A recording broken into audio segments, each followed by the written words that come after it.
name is Daniel, and today I'm going to teach you about the modal verbs and how to use them correctly. And I hope with today's lessons you will be able to improve your English knowledge and so you can use them in your everyday language. So let's begin with must and mustn't. Must and mustn't express a strong obligation or prohibition, which means a strong law enforcement. Here I have some examples of how to use them correctly. The first one is you must work hard to succeed, which basically means if you don't give your best, you won't be able to achieve your goals. Another example is you must not smoke in the hospital for obvious reasons, because there are sick people there, and if you smoke, you will be harm somebody's health.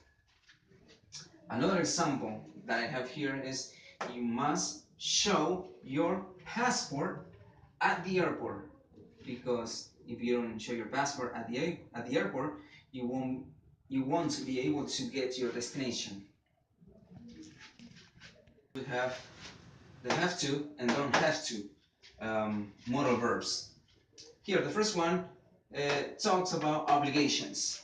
For example, I have to take exams every month at school, because if I want to pass a grade, I have to take exams because they're very important. Now, with the negative form, don't have to, express lack of obligation, which means that you don't really have to do that, or you are not well in the obligation to do it. I have here an example. I don't have to work on weekends. I have another three examples here with he, she, and it. So you have to be careful with the auxiliary verb. He, she, it, and use does and doesn't. So you have to be very careful with this. So he, she doesn't have to work on weekends. Now, for it, I have an example. It doesn't have to be difficult. So pay attention, especially with the conjugations over here. Now, here we have can and can't modal verbs, which express ability or give permissions. Here I have some examples for you. My brother can play the guitar and piano. He's very talented. Another example will be my father cook very well. They can, I don't know, they can do a lot of things at the same time, which applies for women mostly.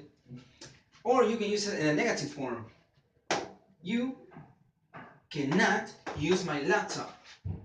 So you're not given permission to anybody to use it. Or in the positive form, you can use my laptop. So you are being very nice to your friend, maybe who needs to finish their project or homework. And finally, we have the modal verbs may and might. May, you ask for permission, is when you need something. For example, may I have the day off tomorrow? So my boss might say yes, no, maybe. Second example, may I use your pen? Now, with might, express possibility. For example, I think it might rain tonight. That's a possibility. Or another example would be, I think it might be a very hot day tomorrow. That's another possibility. So these are the examples I have for you and how to use the modal verbs correctly. And I hope that you learned something with this class, and you have a good day, and thank you very much.